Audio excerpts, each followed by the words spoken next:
നമസ്കാരം എല്ലാവർക്കും.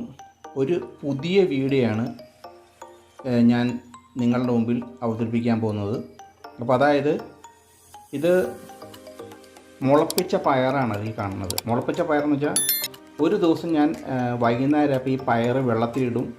പിറ്റേ ദിവസം രാവിലെ അത് ഞാൻ വെള്ളം ഊറ്റി കളഞ്ഞിട്ട് ഒരു പാത്രത്തിലിട്ട് ഫ്രിഡ്ജിൽ കയറ്റി മൂടി വയ്ക്കും. അതായത് ഫ്രിഡ്ജ് ഇല്ലാത്തവർക്ക് ഇത് ആ വെള്ളം ഊറ്റി കളഞ്ഞിട്ട് ഒരു പാത്രത്തിലെടുത്ത് വെച്ചാൽ മതി. ഇടയ്ക്ക് ഒരു ശകലം വെള്ളം തെളിച്ച് കൊടുത്താൽ മതി. അങ്ങനെ 2 ദിവസം കഴിയുമ്പോൾ ഇത് എടുത്തു കഴിഞ്ഞാൽ ഇതുപോലെ നല്ല ഭംഗിയായിട്ട് മുളയ്ക്കും. രണ്ട് മുളച്ചക്കണ പയറാണ്. അപ്പോൾ ഇത് പയറും പപ്പായയും കൂടെ തോരനാണ്. ഈ പപ്പായ ഒരു പപ്പായ ഞാൻ എടുത്തിട്ട് അതിൻ്റെ തൊലിയെല്ലാം ചെത്തിയിട്ട് ഇതിനകത്തിട്ട് ഇങ്ങനെ ചീവി എടുക്കും. ഈ സാധനം ഉണ്ട് അതിങ്ങനെ ഇതിനകത്ത് ചീകിക്കഴിഞ്ഞാൽ അത് ഞാൻ ചീകിയത് കാണിച്ചു തരാം. അതിനാവശ്യമുള്ള ചേരുവകളെന്ന് പറഞ്ഞാൽ ഞാൻ ഇടിച്ച മുളക് ഇച്ചിരി 3 സ്പൂണാണ്. ഈ സ്പൂണിൽ 3 സ്പൂൺ നിറച്ച് കൊടുത്തിട്ടുണ്ട്. അത് 2 സ്പൂൺ എടുക്കാം, 1 സ്പൂൺ എടുക്കാം. ഞാൻ 3 സ്പൂൺ എടുക്കാം. ഇനി എരിവ് കൂടുതൽ വേണമെങ്കിൽ 4 സ്പൂണും എടുക്കാം. പിന്നെ ചില ആൾക്കാർ അത് കുരുമുളക് പൊടി ചേർക്കുന്നുണ്ട്, മുളക് പൊടി ചേർക്കുന്നുണ്ട്. ഞാനിപ്പോൾ ഇത് ഇങ്ങനെയാണ് ഇതിനകത്ത് ഉപയോഗിക്കുന്നത്. ഈ കറിക്ക് വേണ്ടി ഞാൻ ഉപയോഗിക്കുന്നത് ഇങ്ങനെയാണ്. മഞ്ഞൾപ്പൊടി ഞാനൊരു 1/2 സ്പൂൺ എടുത്തിട്ടുണ്ട്. ഒരു അരയിലൊരു ശകലം കുറവ് ഇങ്ങനെ എടുത്തേക്കുന്നത്. അപ്പോൾ ഇതൊക്കെ ഇത് ഉപയോഗിക്കുമ്പോൾ നമുക്ക് ആവശ്യം പോലെ ഉപയോഗിക്കാം. നമുക്ക് കൂട്ടിയും കുറച്ച് ഉപയോഗിക്കാം. പിന്നെ ചിലവർ ഇതിനകത്ത് മുളക് പൊടി ഉപയോഗിക്കുന്നവരുണ്ട്, പിന്നെ കാന്താരി മുളക് ഉപയോഗിക്കുന്നവരുണ്ട്, അതുപോലെ തന്നെ പച്ചമുളക് ഉപയോഗിക്കുന്നവരുണ്ട്, എരിവ് കൂടുതലും കുറച്ച് ഉപയോഗിക്കുന്നവരുണ്ട്. അപ്പം ഞാൻ ഇത് ഇവിടെ ഈ കറി തയ്യാറാക്കുന്നത് ഈ രീതിയിലാണ്. തോരൻ അതിനാവശ്യമായ ഞാൻ തേങ്ങ ഒരു മുറിയുണ്ട്. ഒരു തേങ്ങയുടെ ഒരു മുറിയാണ്. പിന്നെ ഞാൻ ഇതിനകത്ത് ഇത് ചുമന്നുള്ളി, ഇത് ഇഞ്ചി, ഇത് വെളുത്തുള്ളി, ഇതെല്ലാം കൂട്ടിയിട്ട് ഞാൻ മിക്സാക്കും. അതിനകത്ത് ഇങ്ങനെ ചതച്ചെടുക്കും. ചതച്ചൊരു പാത്രത്തിലാക്കും. ഓക്കെ. പിന്നെ ഈ മുളപ്പിച്ച പയർ ഞാൻ എടുത്തിട്ട്, അതായത് ഈ കുക്കറിലിട്ട് ഈ കുക്കറിലിട്ടിട്ട് അതിനകത്തിട്ടിട്ട് അതിൻ്റെ സമം ലെവലിൽ ഞാൻ വെള്ളം ഒഴിച്ചിട്ട് ഒരടി അടിക്കും. 1-2 അടി അടിച്ചിട്ട് ഞാൻ ബാക്കി കാണിച്ചു തരാം കേട്ടോ. അപ്പോൾ ഞാൻ എൻ്റെ രീതിക്കാണ് ഞാനിവിടെ ഇത് ഉണ്ടാക്കുന്നത്. പല സ്ഥലങ്ങളിലും പല ആൾക്കാരും പല രീതിക്ക് മസാലകളൊക്കെ ഉപയോഗിച്ചുണ്ടാക്കാം. എൻ്റെ കറി നിങ്ങൾ ഇതുപോലെ കറി വെച്ച് നോക്കുക കേട്ടോ. തോരനായിട്ട് കറി വെച്ച് നോക്കുക. അപ്പോൾ ഞാൻ അടുത്തത് ഇനി എന്താണെന്ന് കാണിച്ചു തരാം. ഇതുപോലെ ചീനി എടുക്കണം. പപ്പായ നമ്മൾ തൊലി കളഞ്ഞ് എല്ലാം എടുക്കുന്ന 4 പ്രാവശ്യം നന്നായിട്ട് കഴുകിയിടണം. പിന്നെ അത് പയർ നമ്മൾ മുളപ്പിച്ച പയർ ഫ്രിഡ്ജിൽ നിന്ന് പുറത്ത് വയ്ക്കുന്നത് നമ്മൾ കറി ഉണ്ടാക്കാൻ നേരത്ത് അതൊന്ന് 2 പ്രാവശ്യം കഴുകിയിടണം കേട്ടോ. അത് ശ്രദ്ധിക്കണം. ഞാൻ പയർ കുക്കറിൽ ഇട്ടേക്കുവാണ്. എന്നിട്ട് ആ സമം പാകത്തിന് വെള്ളം ഒഴിച്ചേക്കുവാണ്. എന്നിട്ട് അതിനകത്തേക്ക് വേറെ ഒന്നും ചേർക്കണ്ട. ഞാൻ ഇത്രയും കല്ലുപ്പിട്ടിട്ടുണ്ട് കേട്ടോ. ഇത്രയും കല്ലുപ്പിട്ടിട്ടുണ്ട്. ഇനി വേറെ ഉപ്പിടേണ്ട ആവശ്യമില്ല. അത് പപ്പായയിലേക്കും പിടിച്ചോളും. ഇത് കുക്കറിൽ 2 പ്രാവശ്യം അടിച്ചിട്ട് ഞാൻ കാണിച്ചു തരാം. ഇത് പയർ 3 പ്രാവശ്യം ഞാൻ അടിച്ചു, വിസിലടിച്ചു. പിന്നെ അത് കഴിഞ്ഞ് കുറച്ച് വെള്ളം ഉണ്ടായിരുന്നു. അത് ഞാൻ തീ കൂട്ടി വെച്ച് അത് വറ്റിച്ചു. വറ്റിച്ചപ്പോൾ വെള്ളം വറ്റിയപ്പോൾ ഞാൻ തീ കുറച്ചിട്ടു. പിന്നെ ഞാനത് പപ്പായ ചീവി എടുത്തതാണ്. അതിന് ചേർക്കാനായിട്ട് തേങ്ങ ചിരണ്ടി എടുത്തിട്ടുണ്ട്. പിന്നെ ഇത് ചുവന്നുള്ളി, ഇത് വെളുത്തുള്ളി, ഇത് ഇഞ്ചിയാണ്. ഇനി നമുക്ക് തയ്യാറാക്കണ വിധം നമുക്ക് നോക്കാം. തയ്യാറാക്കണ എങ്ങനെയാണ്. വെളിച്ചെണ്ണ ഏകദേശം ചൂടായിട്ടുണ്ട്. അപ്പോൾ ഈ കടുകിടാം. ഒരു ഇത്രയും ഇടുന്നുണ്ട്.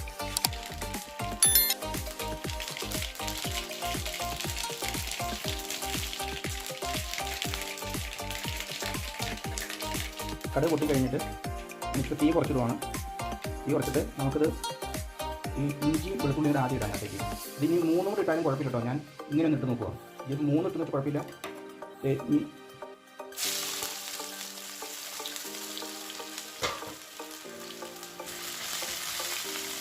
പ്രത്യേക മണം വരുന്നുണ്ട് കേട്ടോ.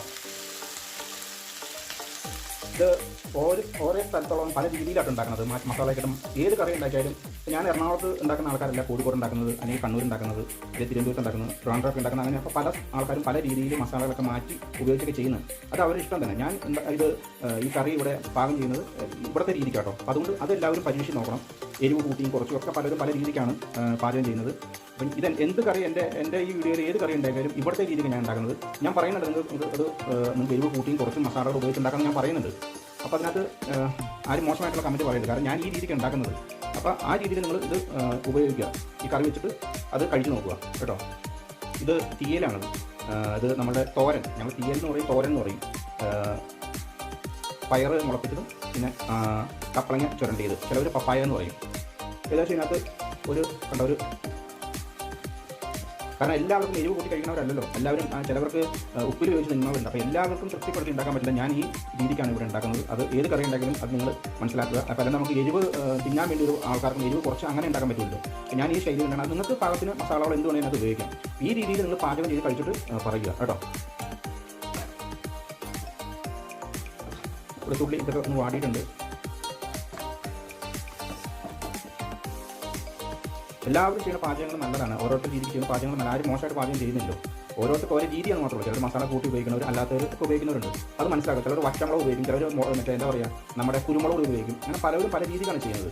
അപ്പോൾ ഞാൻ ഈ രീതി നിങ്ങൾ ഉപയോഗിക്കുക. ഈ രീതി ഞാൻ ഈ കറി ഇതുപോലെ ഈ രീതി നിങ്ങൾ ഉപയോഗിക്കുക. പാചകം ചെയ്യുന്ന രീതി ഉപയോഗിക്കുക. ഇനി ഞാനിത് ചുമന്നുമുളക് ഇങ്ങനെ ഉള്ളി, ചുമന്നുമുളക് അല്ല ഉള്ളി, ചുമന്നുള്ളി കേട്ടോ, അതൊന്ന്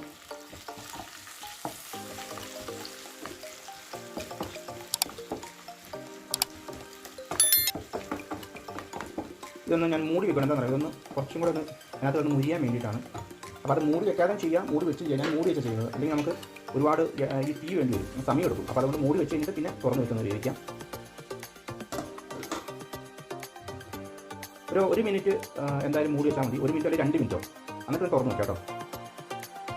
അപ്പോൾ ഞാൻ എന്തായാലും ഇത് ഒരു പ്രാവശ്യം ഇതിനകത്തൊന്ന് ഇളക്കി കൊടുത്തിട്ടുണ്ട്. അപ്പോൾ അതുകൊണ്ട് ഇനി ഞാൻ മൂടി തുറക്കുവാണ്. മൂടി തുറന്ന് കഴിഞ്ഞിട്ട് ഒന്ന് മിക്സ് ചെയ്ത് കൊടുക്കാം കേട്ടോ. ഇതൊന്ന് കളറൊന്ന് മാറും. കളറൊന്ന് പതുക്കെ മാറി കഴിഞ്ഞ് എന്താ ചെയ്യാൻ ഇനി ഇതിനകത്ത് നമുക്ക് മഞ്ഞപ്പൊടി ഇട്ട് കൊടുക്കാം. എത്ര മഞ്ഞപ്പൊടി ഇടുന്നുണ്ട് അത് കുറച്ചും കൂടെ കൂട്ടണമെങ്കിൽ ഇടാം, കുറയ്ക്കണമെങ്കിൽ കുറയ്ക്കാം കേട്ടോ.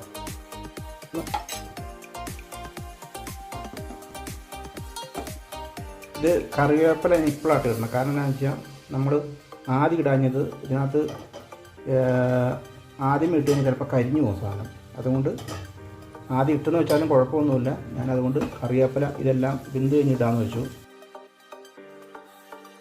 ഇതൊന്ന് മുരിഞ്ഞ് കഴിഞ്ഞിട്ട് നമുക്ക് അടുത്തിടാൻ പോകുന്നത് ഇതാണ്. നമ്മൾ അടുത്തതിനകത്ത് മിക്സ് ചെയ്യാൻ പോകുന്നത് കേട്ടോ. ഇപ്പോൾ എന്തായാലും കറിവേപ്പിലയുടെ കളറൊക്കെ മാറിയിട്ടുണ്ട്. ഇനി എന്നാ ചെയ്യേണ്ടതെന്ന് വെച്ചാൽ, ഇത് ഞാൻ ഇടിച്ച മുളക് ഇപ്പോഴാണ് ഇടുന്നത്. ഇത് ഇടിച്ച മുളക് ഇട്ടിട്ട് ഒന്നും കൂടി ഇതിനകത്ത് മിക്സാക്കി വയ്ക്കാം. ഒന്ന് 1 മിനിറ്റും 2 മിനിറ്റും കൂടെ നമുക്ക് അതിനകത്തിട്ട് ഇളക്കി കൊടുക്കാം കേട്ടോ. ഏകദേശം ഞാൻ ഒരു 1/2 മിനിറ്റ് കൂടെ വെച്ച് കഴിഞ്ഞിട്ട് ഞാൻ ഇതിനകത്തേക്ക് ഇട്ട് ഇളക്കി കാണിച്ചു തരാം. കണ്ട, ആദ്യമേ കറിവേപ്പില ഇടാത്തതിൻ്റെ ഉദ്ദേശം ഞാൻ കാണിച്ചു തരാം. കറിവേപ്പില ശരിക്കും കളറ് മാറി, ഇടിച്ച മുളകും കണ്ട കളറ് മാറി. ആദ്യമേ ഇത് രണ്ടും ചേർത്ത് കഴിഞ്ഞാൽ ഇത് ഒരുപാട് കളറ് മാറും. കളറ് മാറുമ്പോൾ ഒരു കയ്പ്പ് പോലെ വരും, ഒരുപാടങ്ങ് ഇതായി കഴിഞ്ഞാൽ. ഇനി നമുക്ക് ഈ പപ്പായ ചീകിയത്, കപ്പളങ്ങ ചീകിയത് അതിനകത്തേക്ക് ഇട്ട് ഒന്ന് മിക്സ് ചെയ്യാം കേട്ടോ.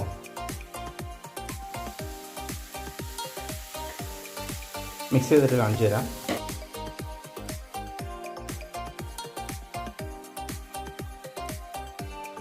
നന്നായിട്ട് ഞാൻ മിക്സ് ചെയ്തിട്ടുണ്ട്.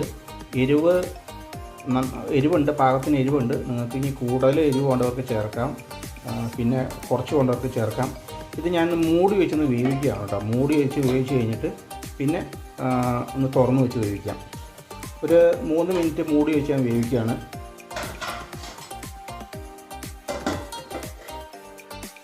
ഒരു 5 മിനിറ്റോളം ഞാനിത് അടച്ചു വെച്ച് വേവിച്ചു. അതിൻ്റെ 2 പ്രാവശ്യം അത് ഞാൻ മൂടി പൊക്കിയിട്ട് ഇങ്ങനെ മിക്സ് ചെയ്ത് കൊടുക്കട്ടോ.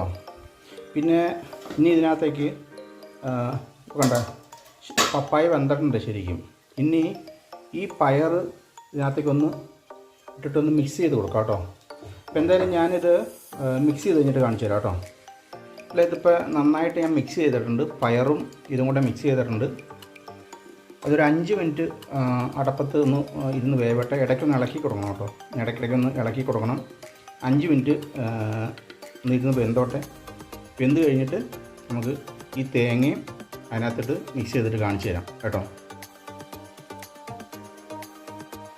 എന്തായാലും ഇത് വെള്ളം പറ്റിയിട്ടുണ്ട്. ഇത് ഞാൻ തുറന്നു വെച്ച് ഒരു 5 മിനിറ്റ് ഞാൻ വേവിച്ചിട്ടോ. ശരിക്കും തുറന്നു വെച്ച് 5 മിനിറ്റ് വേവാൻ ശരിക്കും വെള്ളം പറ്റിയിട്ടുണ്ട്. പിന്നെ ഇത് കഴിഞ്ഞിട്ടുണ്ടെങ്കിൽ ഇതിനകത്തേക്ക് ചേർക്കാൻ പോകുന്നത് ഉണ്ട്. ഇതാണ് ചേർക്കാൻ പോകുന്നത്. ഇത് ചേർത്തിട്ട് നന്നായിട്ട് ഇളക്കിയിട്ട് നന്നായിട്ടൊന്ന് ഇളക്കട്ടെ കേട്ടോ, മിക്സ് ആക്കട്ടെ കേട്ടോ. അപ്പോൾ ഇത് നന്നായിട്ട് ഞാൻ തേങ്ങയിട്ട് മിക്സ് ചെയ്തിട്ടുണ്ട്. നിങ്ങളെല്ലാവരും വീട്ടിലൊന്ന് തയ്യാറാക്കി നോക്കുക. വീഡിയോ കണ്ട് ഇഷ്ടപ്പെടുവാണെങ്കിൽ നിങ്ങളെല്ലാവരും ഒന്ന് ഷെയർ ചെയ്യുക, സബ്സ്ക്രൈബ് ചെയ്യുക, ഒന്ന് സപ്പോർട്ട് ചെയ്യുക.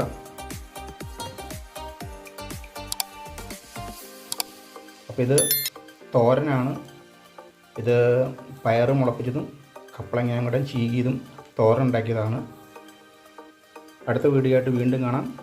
നന്ദി, നമസ്കാരം.